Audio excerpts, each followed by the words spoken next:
ఈ బీఆర్ఎస్ కాంగ్రెస్ ఏది రాదు మన సెంట్రల్లో మోడీ వస్తుంది 100%. ఎందుకంటే సెంట్రల్లో మోడీ వస్తే ఏంటి, మోడీ ఉంటే ఉపయోగం ఏంటి అనేది ప్రజలందరికీ తెలిసింది ఆల్మోస్ట్గా. ఇప్పుడు ఈ డిజిటల్ మీడియా దీనివల్ల సెంట్రల్లో ఎవరు ఉంటే కరెక్ట్ అనేది ప్రజలు డిసైడ్ అయిపోయారు. కాబట్టి ఆల్మోస్ట్ లోకల్లో ఉండే అభ్యర్థి ఎవరైనా సరే మోడీని చూసి ఓటేస్తారు. 100% మోడీ గెలుస్తాడు. మరి మోడీ ఎందుకు గెలుస్తాడు? ఆయన చేసిన అభివృద్ధి మీకు ఏం కనిపిస్తుంది? అభివృద్ధి ఎందుకు కనబడట్లేదు? 370 ఆర్టికల్ కానీ, సర్జికల్ స్ట్రైక్స్ కానీ, ఇప్పుడు ఈశాన్య రాష్ట్రాల్లో రోడ్ల డెవలప్మెంట్ కానీ, ఇప్పుడు ఏదైనా సరే హైవేలు చూడు, ఇప్పుడు నేషనల్ హైవేస్ అన్నీ ఎలా ఉన్నాయి, ఇంతకుముందు ఎలా ఉన్నాయి? మన కాంగ్రెస్ గవర్నమెంట్లో ఏం చూసినా అన్ని స్కామ్లే కదా. ఇప్పుడు బీజేపీ గవర్నమెంట్ వచ్చిన తర్వాత ఎక్కడన్నా ఒక స్కామ్ కనబడదా? ఏం లేదు కదా. సో డెవలప్మెంట్ కళ్ళ ముందు కనబడ్డప్పుడు అంది సేమ్ టైం ఇప్పుడు రామ మందిర్ నిర్మాణం, అది ఎన్ని సంవత్సరాలు? 30 సంవత్సరాల చరిత్ర. అది 30 కాదు, కొన్ని వందల సంవత్సరాల చరిత్ర పెండింగ్లో ఉన్న సమస్య. అది క్లియర్ చేసిరు కదా బీజేపీ. ఇంకోటి ఏంటంటే ఇప్పుడు మనది హిందూ సాంప్రదాయ సంబంధించిన కంట్రీ. గుడికి వెళ్ళేవాడు దేవుని పూజించాడు ఖచ్చితంగా బీజేపీకి వేయాలి ఓటు, అంతే. అది గుడికి వెళ్ళని వాడు, ఈ దేవుణ్ణి పూజించిన వాడు వేరే పార్టీలోకి వేస్తారు. ఎవరైతే గుడికి వెళ్తారో, ఎవరైతే దేవుని పూజిస్తారో వాళ్ళు ఖచ్చితంగా బీజేపీకి వస్తారు ఓటు. కాబట్టి అసలు వెనక ముందు ఏం లేదు. అక్కడ లోకల్ అభ్యర్థి ఎవరైనా కూడా చూడు, సెంట్రల్ ఈ ఎంపీ ఎలక్షన్స్కు ఏ కొత్తోడు నిలబడ్డా కూడా మోడీ గవర్నమెంట్కి బీజేపీకి ఓటేస్తారు. మరి కేసీఆర్ కూడా నేను అసలు వాళ్ళ బీజేపీ వాళ్ళకంటే ఎక్కువ యాగాలు చేస్తాను, నేను ఎక్కువ దేవుని నమ్ముతా అని కేసీఆర్ కూడా చెప్తుంటాడుగా. ఇప్పుడు అవసరం కోసం యాగాలు చేసేది వేరు, బ్లడ్లో ఉండేది వేరు. బీజేపీ వాళ్ళ ఐడియాలజీలోనే వాళ్ళ భావజాలంలోనే ఉంది అదంతా. ఇప్పుడు ప్రజలు తెలుసుకుంటారు అది. మనం చేసే యాగాలు వ్రతాలు మనకు ఉపయోగపడాలని చేస్తాం. బట్ బీజేపీ చేసేది హిందుత్వం ఏదైతుందో పూజలు యాగాలు కూడా కాదు. వాళ్ళు ఐడియాలజీ సిద్ధాంతం ఏదైతుందో, ఇప్పుడు ఒకప్పుడు చూడు మహాభారతం రామాయణము దాన్ని బేస్ చేసుకొని రాజకీయాలు నడుస్తున్నాయి. కానీ ఆ మహాభారతం రామాయణాన్ని బేస్ చేసుకుని ఈరోజు రాజకీయం చేస్తున్నారు మన బీజేపీ వాళ్ళు. సో మన ఏదైతే పునాదులు ఉన్నాయో అవి మన చరిత్రల మీద ఉన్నాయి. కాబట్టి ఆ చరిత్రల మీద బేస్ చేసుకొని పరిపాలన చేసే పార్టీ బీజేపీ. కాబట్టి బీజేపీ గెలుస్తుంది, బీజేపీకి వేస్తాం.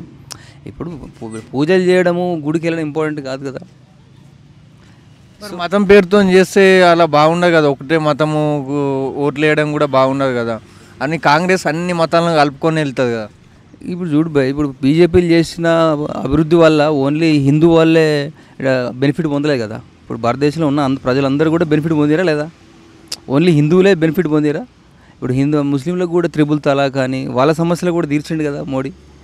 అంటే ఒక లీడర్గా ఏం చేయాలో అవన్నీ చేసిండు. ఇప్పుడు మనది ఇదే చెప్తున్నారు, మన డిఎన్ఏ ముస్లింల డిఎన్ఏ కూడా హిందువులదే అని చెప్తున్నారు కదా.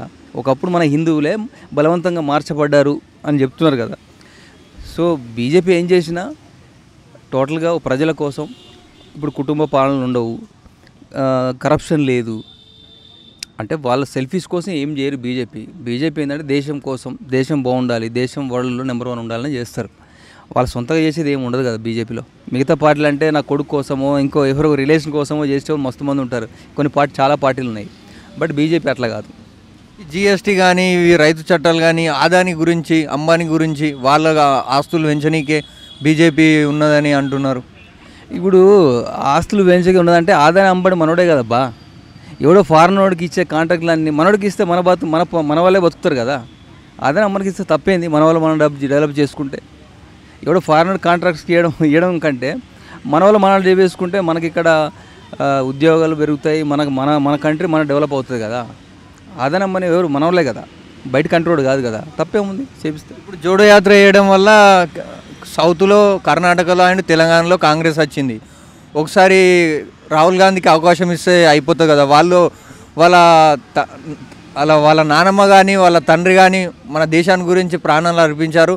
2 సార్లు పదవులు కూడా మన్మోహన్ సింగ్కు త్యాగం చేశాడు. ఒకసారి అవకాశం ఇస్తే అయిపోతుంది కదా. ఇప్పుడు చరిత్ర తీసుకున్నాం అనుకో, కాంగ్రెస్ అసలు కాంగ్రెస్ పార్టీ పెట్టింది మనోళ్ళు కాదు, బ్రిటిష్ వాళ్ళు. ఆ చరిత్ర తీసుకుంటే కాంగ్రెస్ పార్టీ అంటే మన దేశానికి ఎంత అన్యాయం చేసింది అనేది ఆ చరిత్ర తీసుకుంటే కనుక అసలు వాళ్ళకి ఒక్కోటి కూడా వేయరు. ఆ చరిత్ర కనుక ఇప్పుడు బయటికి తీసి ఈ ప్రజల ముందు పెడితే కాంగ్రెస్ వల్ల దేశం ఎంత అన్యాయం అయిపోయింది, కాశ్మీర్ విషయం కానీ, గాంధీ చేసిన అన్యాయం కానీ అంటే చాలా ఉన్నాయి ఇక అవన్నీ ఆ చరిత్ర పోనీ ఆ చరిత్ర పక్కన పెట్టి ఇప్పుడు వచ్చే లీడర్స్ ఏమన్నా ఇప్పుడు రాహుల్ గాంధీ ఉన్నాడు, ఆయన ఫస్ట్ భారతదేశ చరిత్ర చదువుకోవాలి, మన ఈ మనిషి విలువలు తెలుసుకోవాలి, ఏమీ తెలియదు ఆయన గుట్టిగా మాట్లాడుతూ ఉంటాడు. ఇప్పుడు ఏదైనా నాలెడ్జ్ ఉందంటే వేస్తాం, పరిపాలించే అర్హత ఉందంటే వేస్తాం, లీడర్షిప్ క్వాలిటీస్ ఉండాలి కదా.